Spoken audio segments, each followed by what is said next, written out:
दोस्तों, स्वागत है आप सभी का एक बार फिर से मेरे YouTube चैनल में।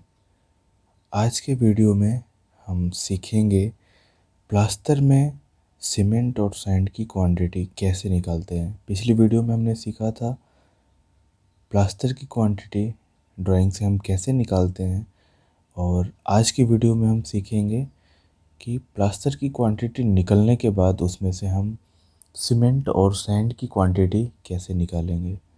तो आइए स्टार्ट करते हैं। सबसे पहले प्लास्टर हम एक बड़े एरिया के लिए लेते हैं, जैसे कि हम 100 स्क्वायर मीटर के लिए निकालेंगे। क्योंकि अगर हम 1 स्क्वायर मीटर के लिए निकालते हैं तो क्वांटिटी जो है काफ़ी कम होती है, वो डेसिमल के बाद कई सारे डिजिट्स में जाएंगी। इस वजह से हम एक बड़े एरिया के लिए लेते हैं, कंसिडर करते हैं 100 स्क्वायर मीटर के लिए। तो आइए स्टार्ट करते हैं। मान लिया कि हमारे प्लास्टर की थिकनेस 12 mm है और रेशियो 1:6 का है। 1:6 का मतलब हो गया 1 सीमेंट और 6 सैंड। अगर आपने कभी काम नहीं किया हुआ है, आपको एक्सपीरियंस नहीं है साइट का, तो वैसे आप समझ सकते हैं ये चीज़ कि प्लास्टर में सीमेंट और सैंड दोनों यूज होता है। कहीं कहीं पे ये 1:6 की जगह पे 1:3:3 भी लिखा हो सकता है। तो वहाँ पे क्या होता है कि 1 सीमेंट होगा और 3 फाइन सैंड और 3 core sand, 3 core sand 3 fine sand 1 cement, मतलब 1:3:3। वो भी रेशियो यही होगा 1:6 का ही, लेकिन उसको 1:3:3 दिखाते हैं। थिकनेस मान लिया 12 mm है, 100 स्क्वायर मीटर एरिया के लिए हम निकाल रहे हैं, तो हम पहले उसका वॉल्यूम निकालेंगे। प्लास्टर का वॉल्यूम कितना होगा? प्लास्टर का वॉल्यूम हो जाएगा 100 square metre into 12 mm। 12 mm को हम मीटर में कन्वर्ट कर लेंगे, 0.012 मीटर। तो 100 square metre into 0.012 metre is equal to 1.2 cubic metre. ये क्वांटिटी हमारी क्यूबिक मीटर में आ गई। मतलब 100 स्क्वायर मीटर के एरिया के लिए हमें 1.2 क्यूबिक मीटर वेट प्लास्टर की क्वांटिटी वॉल्यूम चाहिए हमें मोर्टार के। जो हमारा ब्रिक वर्क होता है, ब्रिक वर्क अगर आप देखेंगे ऐसे कुछ इस तरीके से ब्रिक वर्क होता है, और नीचे वाला लेयर ऐसे होता है। तो इसके जो जॉइंट्स होते हैं, इनमें भी कुछ मोर्टार जाता है इन जॉइंट्स में। तो जॉइंट्स के लिए, वेस्टेज के लिए एक कोफिशिएंट हम कंसीडर करते हैं 1.54 का, जिसमें 20%, 30-35% में बल्केज और जॉइंट फिलिंग लेते हैं, और 20% का हम वेस्टेज जोड़ते हैं। तो हमारी वेट क्वांटिटी 1.2 क्यूबिक मीटर है। तो 1.2 क्यूबिक मीटर में हम जब इस कोफिशिएंट से मल्टीप्लाई करेंगे तो हमारी क्वांटिटी बनती है 1.848 क्यूबिक मीटर। ठीक है, कोफिशिएंट ये हो गया, क्वांटिटी हमारी वेट क्वांटिटी ये होगी। तो हमारी जो ड्राई वॉल्यूम होगा सीमेंट सैंड मोर्टार का, वो हो जाएगा 1.2 into 1.54 is equal to 1.848 cubic metre. अब इस क्वांटिटी में हमारा सीमेंट भी है और सैंड भी है। सीमेंट कितना है? 1 पार्ट, और ये सैंड है 6 पार्ट। एक बैग अगर सीमेंट हम डालते हैं तो उसके साथ हम 6 बैग सैंड डालेंगे, रेशियो इसके इज इक्विवेलेंट। तो अगर हम एक बैग सीमेंट डालेंगे और 6 बैग सैंड डालेंगे तो इसका टोटल जो हमारा मोर्टार बनता है वो 7 बैग बनेगा।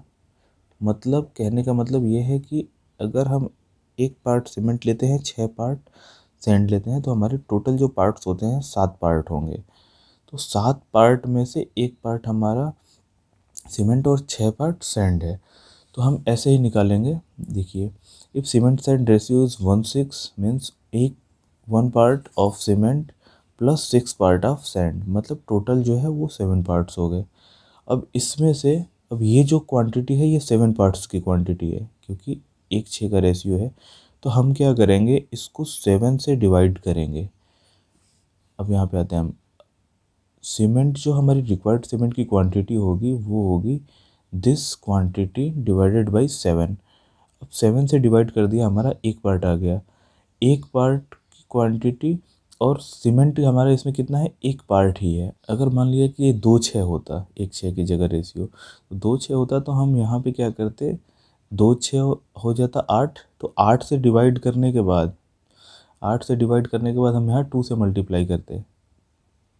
अगर यहाँ पे मान लिया हमारा 1:4 का रेशियो होता, तो 1:4 के रेशियो में हम क्या करते, 4 और 1 5 पार्ट हो जाएगा था, 5 पार्ट से डिवाइड करते और एक सीमेंट होता तो एक से हम यहाँ पे मल्टीप्लाई करते।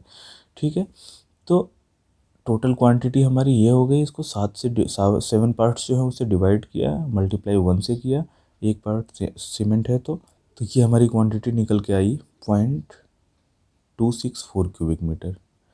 अब 0.264 क्यूबिक मीटर को हम बैग्स में कन्वर्ट कर लेंगे। इन बैग्स ये हो जाएगा 0.264 डिवाइडेड बाई, एक बैग का वॉल्यूम जो होता है वैसे केजी में 50 किलो होता है और क्यूबिक मीटर में 0.0347 बैग होता है। तो टोटल क्वांटिटी को जब हम एक बैग की क्वांटिटी से, एक बैग का वॉल्यूम जो है क्यूबिक मीटर में, उससे डिवाइड करते हैं तो ये हमारा बैग में बनता है 7.6 बैग। मतलब 100 स्क्वायर मीटर के प्लास्टर में 1:6 के रेशियो में 12 mm का प्लास्टर अगर हम करते हैं तो उसमें 7.6 बैग हमारा कंज्यूम होता है सीमेंट। अब आ गए हम सैंड पे। सैंड हमारा है 6 पार्ट, 7 पार्ट्स में से 6 पार्ट जो है हमारा सैंड है।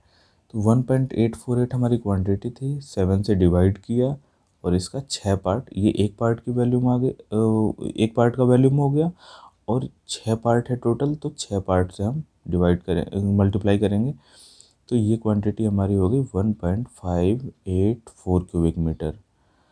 अब हमारा जो मटेरियल आता है, जैसे कि मैंने बताया आपको, सीमेंट को हम बैग में कन्वर्ट कर रहे हैं क्योंकि हमारे सीमेंट जो है वो बैग में ही आता है। और जो सैंड है हमारा, सैंड हमें CFT में मिलता है, क्यूबिक फीट में।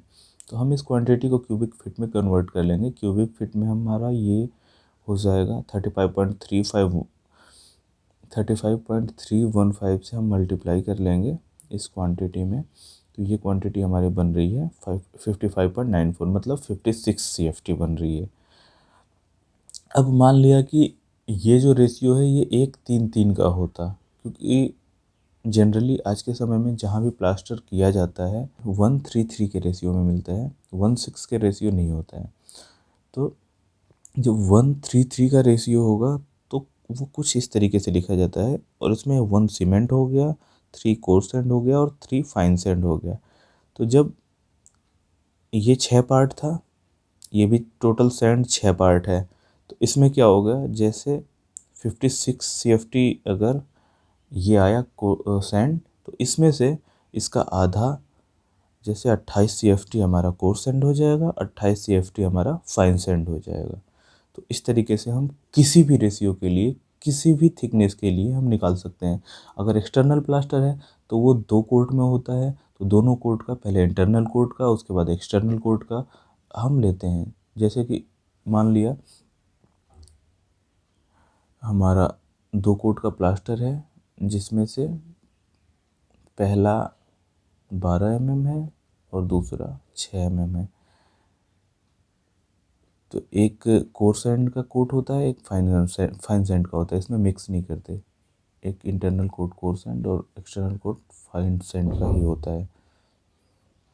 तो जब इसको हम निकालेंगे तो इसमें हम सबसे पहले इसका एनालाइज करेंगे, जैसे हमने ये किया, उसके बाद हम इसको एनालाइज करेंगे, उसके बाद टोटल क्वांटिटी को हम ऐड कर लेंगे, जिससे हमारा सीमेंट आ जाएगा और फाइन सैंड कोर्स सैंड तो अलग अलग दोनों कोट में आएगा।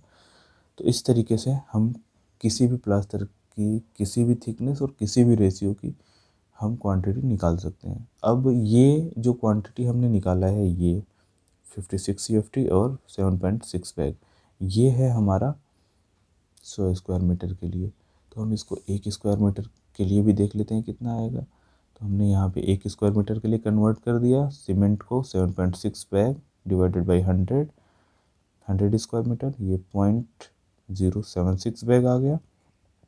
और सैंड जो है वो 56 CFT है, इसको 100 से डिवाइड किया तो 0.56 CFT आ गया। मतलब 1 स्क्वायर मीटर प्लास्टर के लिए 0.07 बैग, इसको हम अगर 50 से मल्टीप्लाई कर देंगे तो ये केजी में आ जाएगा, कितने केजी सीमेंट लगेगा। वैसे जनरली हम बैग्स में ही कंसीडर करते हैं, तो हमें रिकन्सिलेशन करने में भी आसान होता है। तो ये 1 स्क्वायर मीटर के लिए सीमेंट और लगभग ये आधा CFT के करीब सैंड लगता है। अगर इस वीडियो में पूरे इस कैलकुलेशन में अगर आपको कुछ समझ में नहीं आया तो आप दोबारा मुझसे पूछ सकते हैं कमेंट में, मैं ज़रूर क्लियर करूँगा। और अगर अभी तक आपने मेरे चैनल को सब्सक्राइब नहीं किया है तो प्लीज़ सब्सक्राइब करें। मैं ऐसे सिविल इंजीनियरिंग से रिलेटेड बहुत सारे वीडियोज़ आप लोगों के लिए लाने वाला हूँ। Thank you.